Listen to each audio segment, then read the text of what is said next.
Good day, everybody, and what is up? Welcome to the podcast for Selfless Sex and She Comes First. My name is Dr. Nick. Today is May the 19th, 2026, and I hope everyone out there is having a damn good day. I also hope you don't have to take a personal loan out to get gasoline wherever you may be listening, because shit's done going crazy. Today, let's start this podcast off slightly different with a sex word of the week. You know, I like to educate my peoples, so here we go. The sex word of this week is tumescence. I'll say it again, tumescence. The state of being swollen, enlarged, or distended. In a sexual way, it refers to the physiological process of blood flowing into the genital tissues, such as the penis or clitoris, resulting in an erection or arousal. Tumescence. Alright, so let's turn the corner and talk about today's podcast topic. And today I want to talk to you about 13 questions that you may want to talk to your partner about, or just ask your partner. There was an article written in the Huffington Post, and I read the questions, and I'm thinking to myself, these are some damn good questions, and maybe people out there need to ask these same questions to their partner.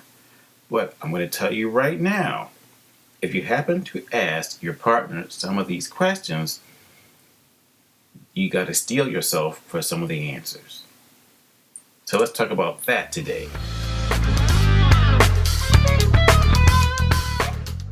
Question 1. What is the dirtiest dream you've ever had?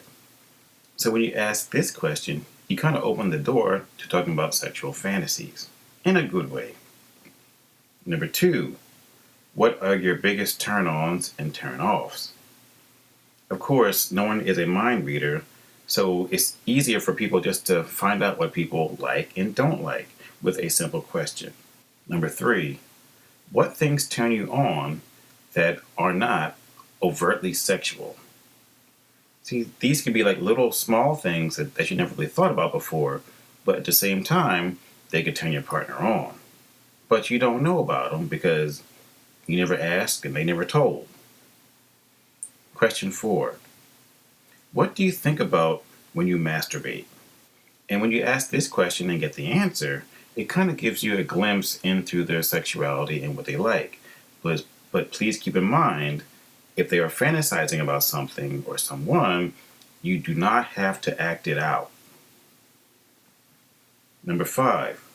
When you search for porn or erotica, what do you look for? Once again, this is kind of like fantasy stuff, so they could enjoy erotica that's about threesomes or butt play or partner swapping or something like that, and that's all good. It's a fantasy, but once again, it is not your responsibility to act them out. Number 6. Is there anything that makes you turn off porn that you're watching? So maybe there's certain types of porn or erotica that they don't like, or certain scenes just kind of turn them off. And it's a fair question to ask them, just in case if you're both watching erotica at the same time and something comes up. This way you will know to skip past it or forward past it or just do something else. But at the same time, you don't have to watch porn like you're walking on eggshells either. That is also important. Number 7. What is the most adventurous place you would like to have sex? Now, I get this question all the time, and I always say people like to have sex in churches because they do. And if you go and do that and you get caught, I'm going to say this for the 35th time, don't blame me. Don't keep my name out your mouth, okay? But once again, you are under no obligation to act out these sexual fantasies. But at the same time, it was something that you both want to do and is legal where you are, I say have at it. And if it's illegal and you still want to do it, that may even make it more spicy.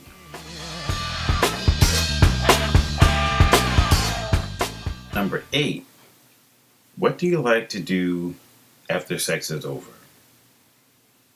And that could be a tough question for some people.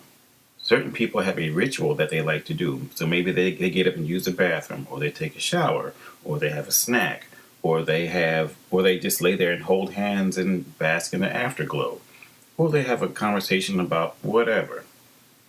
But at the same time, in my community as a health educator, a sexual health educator, this is known as aftercare. So when you're engaging in aftercare, it's just an extra courtesy that you could offer and or provide to your partner just to make sure that they're in a safe space after all the fun is over and everyone's cleaning up and doing whatever. But aftercare is very important, so please do not skip it.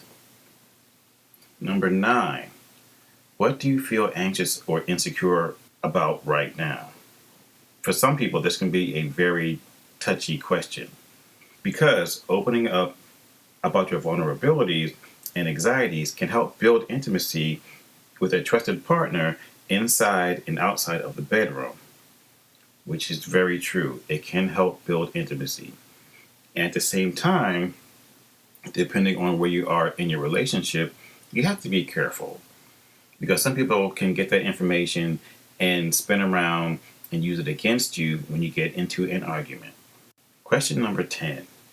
Have you experienced trauma that may impact our intimate moments together?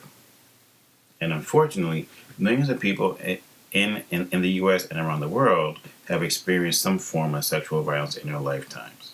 And it's very possible that your partner may be one of them. So you have to establish trust and a level of caring and a high level of intimacy in this relationship before this conversation kind of starts. And I would like to add that it can be a very eye-opening topic of conversation. And at the same time, if you are with someone who has experienced some sort of trauma, it kind of helps you to understand their past experiences where you can help support your partner if it happens to arise during an intimate moment. Furthermore, if they are willing to share, please feel free to ask them about specific triggers and or situations that make them feel uncomfortable. You may have to respect their privacy if they do not want to talk to you about those traumatic events. Question number 11. What role does sex play in our relationship?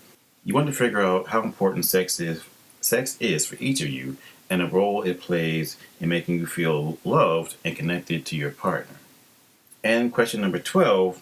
Would you be open to talking about our experiences with STI testing, or testing for sexually transmitted infections?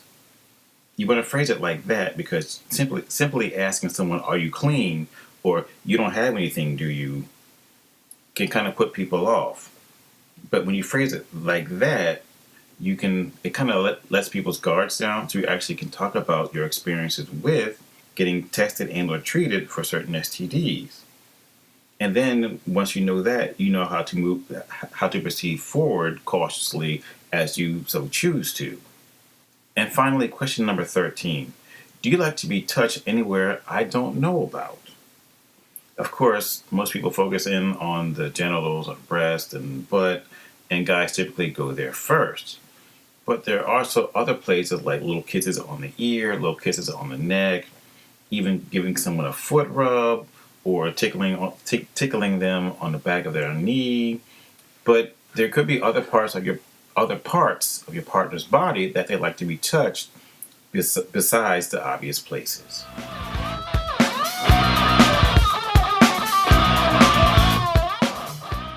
So to close out this podcast, let me say this.